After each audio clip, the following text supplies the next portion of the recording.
Yeah. If anyone thinks that Ripple is not 100% behind XRP, is just missing, they've lost the plot. Like, we are totally committed, and we will remain totally committed. Welcome back, ladies and gentlemen. This is the Bearable Bull here. And I got this aggressively average content for you today. As ladies and gentlemen, with that quote from Brad Garlinghouse, every single one of you should gain so much renewed confidence in the future of XRP. You see, the dumbest thing I've ever heard any Bitcoin maxis or XRP critics say is that Ripple is just needlessly dumping XRP on the community. Ripple is just rug pulling XRP. How fundamentally idiotic these people are. Ladies and gentlemen, what we understand is, as XRP holders, is the fact that the SEC and the US government had completely scammed the XRP community by suing Ripple. ETHgate is real. We were called conspiracy theorists for believing this, and yet now it's proven to be true. And oh, the XRP community is so powerful. We've made ETHgate into mainstream alternative news headlines as well. I absolutely love seeing the XRP army come together. God bless every single one of you. And now is the period in time where we're going to experience aggressive price action. As we're sitting here waiting, as the price is still at ridiculously low levels, we still have the opportunity to buy more. And we still have the opportunity to free other people who may not be aware of this opportunity yet. Ladies and gentlemen, I think XRP is the greatest digital asset ever created. And I think every single one of you need to take advantage by telling your friends, family, and loved ones to get on board. Here, we saw at XRP Las Vegas the coming together of the XRP army, as well as many other powerful crypto contributors as well. And here David Schwartz revealed that he wants the XRP ledger to be owned and controlled by the community. The XRP ledger is a decentralized technology to be built upon. And the more we understand this, the more value will come right here to the XRP army. Ladies and gentlemen, don't take my word for it. Please take a listen to David Schwartz, Ripple CTO, say it himself. One good example is programmability on the XRP ledger. Hooks came completely from outside Ripple. It's a phenomenal idea, and it can bring smart contract-like functionality to the XRP ledger, which we think is fantastic. We are very open to thoughts and suggestions. We want the XRP ledger to be, owned and controlled by the community. The participation that we've seen from validator operators, from developers, has just been amazing. And here, ladies and gentlemen, I have to say one thing. I have been very critical about specifically the XRP ecosystem recently because it has felt like there's a dying developer community. It has felt like other ecosystems have been thriving while the XRP ledger has been kind of wavering. And while I do still believe this to be true, I think that at the end of the day, Ripple does have a plan and a sequence of events that will take place that will allow for this ecosystem to thrive even more. I've always been a believer in the chicken and egg problem in regards to price versus developer activity. Do we need price first, or do we need devs to drive the price? To a certain degree, I think both is true.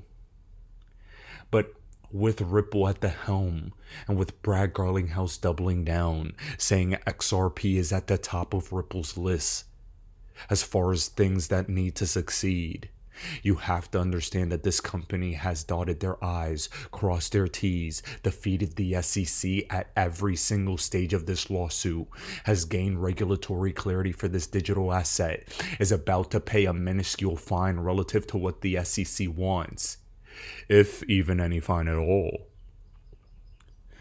And Ripple happens to have the network, the partnerships to make this thing fly. I think Ripple has a plan to make XRP and the XRP ledger the biggest ecosystem in the crypto space. And I think that plan will lead to price action, which will lead to devs, which will lead for the XRP community to thrive. And I can't stress that enough. Ripple CTO David Schwartz explains why Ripple launched a Ripple stablecoin at XRP Las Vegas. And if you refer back to a couple recent videos I've had, I discussed the Ripple stablecoin as well as a powerful revenue stream that will come down the road. I've talked about how I don't think Tether is going to survive, and we'll get into that more on my channel. But I want you to hear this from David Schwartz himself, as it's so important. Once we started talking to partners and everything, it was going to get out one way or another, so we figured we might as well tell everybody. So one of the things that we noticed is that stablecoins are integral to DeFi. They are a piece along with cryptocurrencies, along with distributed ledgers. These are all different components that solve different problems and that work better together than alone. One of the things that I've discovered is that there's a lot of different problems that people have that require different solutions.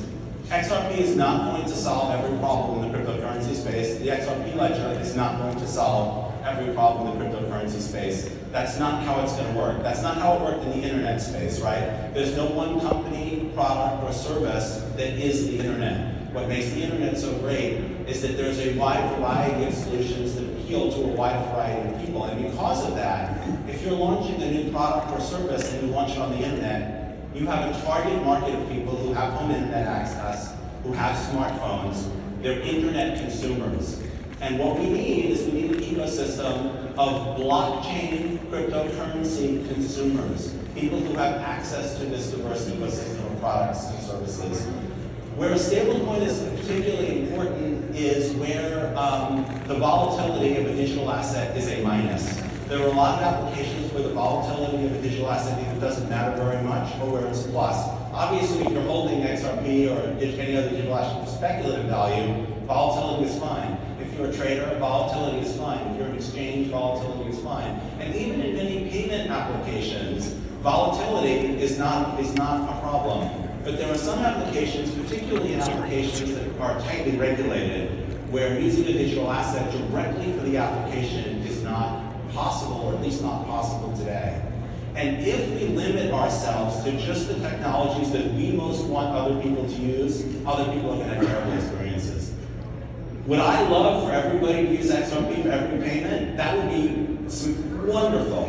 But if I tell you if you don't use XRP for every payment, there's nothing for you here, nobody would be in this group, would be completely empty. And so the stablecoin is critical in regulated environments, in many cases where a digital asset can't be used directly. As a sort of intermediary asset, there's cases where if it's cross-jurisdiction, where a digital asset is better. And so we also discovered that there's a lack of good stablecoins on the XRP ledger. I don't want to criticize. I don't mean that there are no good stablecoins on the XRP ledger. There are stablecoins on the XRP ledger, but there isn't sort of one that's kind of grabbed the kind of attention that I think that you need to get that kind of critical mass. And so we thought that launching a stablecoin made sense, both for some of our institutional customers that can't use digital assets for payments, markets where digital assets don't work well, areas where volatility is highest. So we're going to target those types of use cases. Now, ladies and gentlemen, with that being said by David Schwartz, and with what was said from Brad Garlinghouse earlier, I need to cap off this video with the cherry on top. Ron Hammond has a conclusion on the Ripple imminent fine in the SEC lawsuit, and stated Ripple is part of the Blockchain Association members, so my hope is that they don't have to pay any fine. Ripple, to their credit, was the first one to play offense and fight the SEC and show that it was possible. And now, everyone is beginning to realize how important Ripple and XRP have been to the entire crypto space. Ladies and gentlemen, when I made that 100 Reasons Why XRP Will Reach New All-Time Highs in 2024 video, I had stated that it was going to be my, quote, final XRP video. And that's because I'm touching on a number of different topics, not just in crypto, not just XRP, but geopolitically. And the reason being is because, quite frankly, the XRP army is about it to make their generational wealth and their life-changing money. And we're going to be able to make an impact as the new 1%. We're going to be able to change the way the world works. And I can't stress this enough, as May 6th is the reply brief, which could seal the fate of XRP institutional sales by Ripple. This is one of the final stages of this case. And this is where everything is going to change for the future of the XRP community. The XRP chart is coiled up tight. The XRP army is stronger than it's ever been before. And Ripple is paving the way for XRP, for the new 1%'s generational wealth. Ladies and gentlemen, this is the Bearable Bull here. Thanks for tuning in. And to ensure all of you make your generational wealth and actually protect it from any and all scams or exchanges collapsing like FTX, BlockFi, and Celsius, you need your offline hardware wallets, and Decent has been my offline hardware wallet of choice. I highly recommend all of you get your Decent wallets in the description below and protect yourselves from any and all hackers or exchange failures.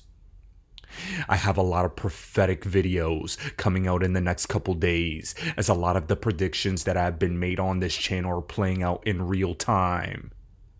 And I can't stress that enough. As always, guys, I appreciate every single one of you. Now I'll be back tomorrow with another video.